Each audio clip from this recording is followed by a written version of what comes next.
Hello everyone and welcome back to the Barrel and our series where we analyse each AFL club's 2024 fixture, identify potential breakout players as well as setting a realistic passing mark for their 2024 season.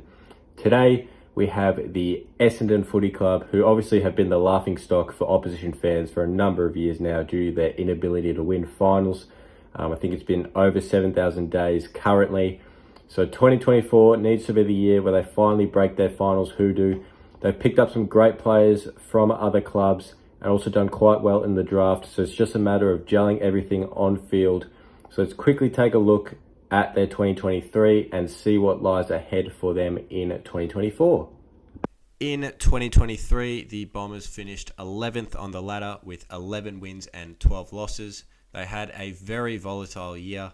They started off the season well, beating Hawthorn, Gold Coast, GWS and Melbourne, but the wheels really fell off in the second half of their traditional Anzac Day game against Collingwood, where they blew a massive lead and the Pies got the win.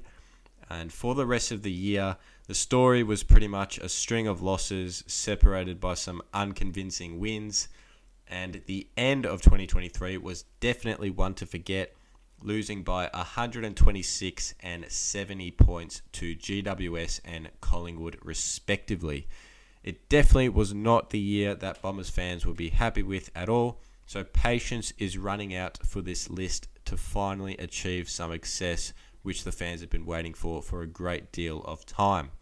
Their 2024 fixture was ranked the 11th hardest. They have one bye in round 14.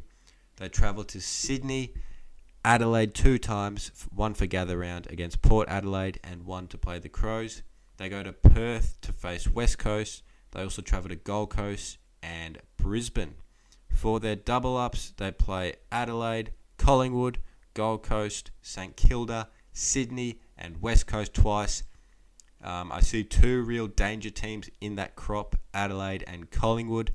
You could argue for a few of the others as well, but those are the two real standouts. Adelaide looked to shoot up the ladder after a disappointing 2023, missing the finals by a very dodgy goal review. So with their list, I expect them to make the finals. Collingwood are obviously the reigning premiers. They could potentially have a premiership hangover, but I wouldn't count on it. They'll be right up there in the top four yet again, having another crack at the flag. Gold Coast recruited Dimmer in the off-season from Richmond. Obviously, their list is fantastic. There's no reason why they can't make the 8. They got the easiest fixture, and there is really no excuses for the Gold Coast at all. So they'll be a tough team to face this year, hopefully for them. St Kilda probably overachieved a bit last year. However, they were extremely consistent, and I expect them to be about the same level this year, maybe not making the 8. Sydney, I expect to shoot up the ladder. Filled a lot of holes in their list with Grundy, Adams and Hamling coming in. So I expect them to be right back where they were in 2022 when they made the grand final. And West Coast coming off one of the worst seasons imaginable. Beware the wounded eagle, I guess. They'll be looking to play some better footy and get some more wins on the board after a disappointing year for their fans. The Bombers have 17 games in Melbourne, 9 at Marvel and 8 at the MCG.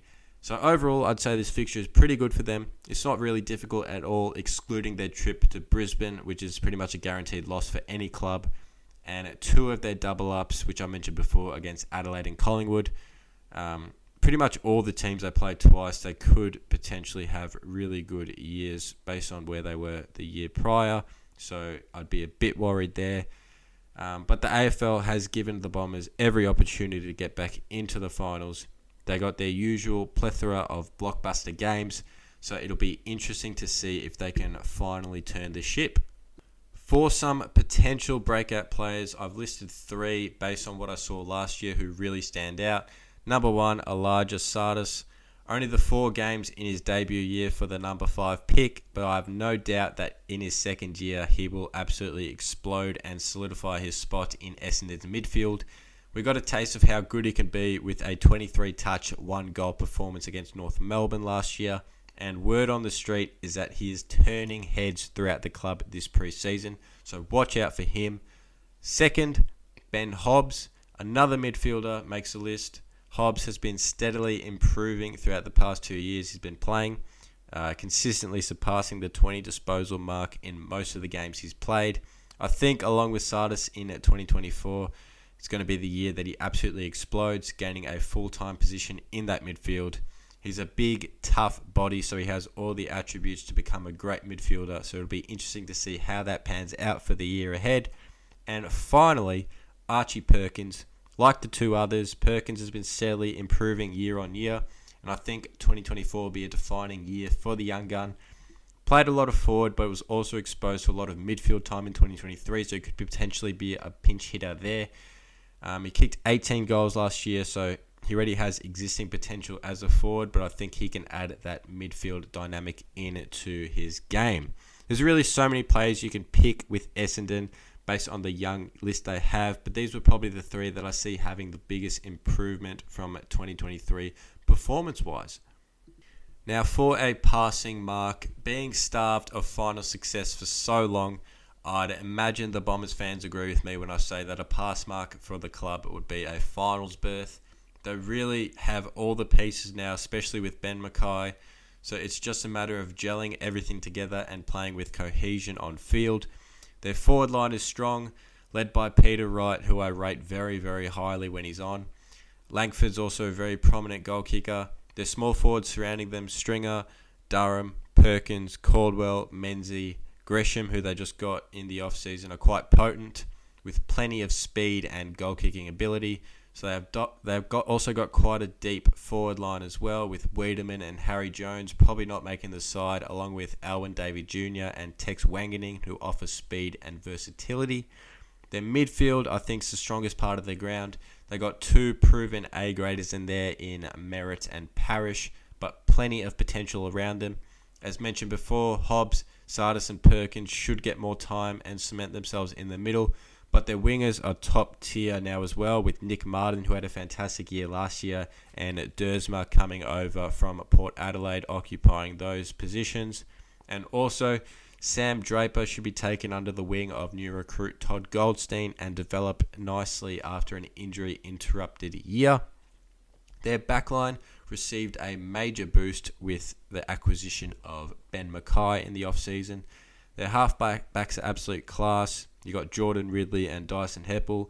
Although I wouldn't be surprised to see Heppel make way for Nick Hind at some point in the year. I'd say the only weak point is Jayden Laverde.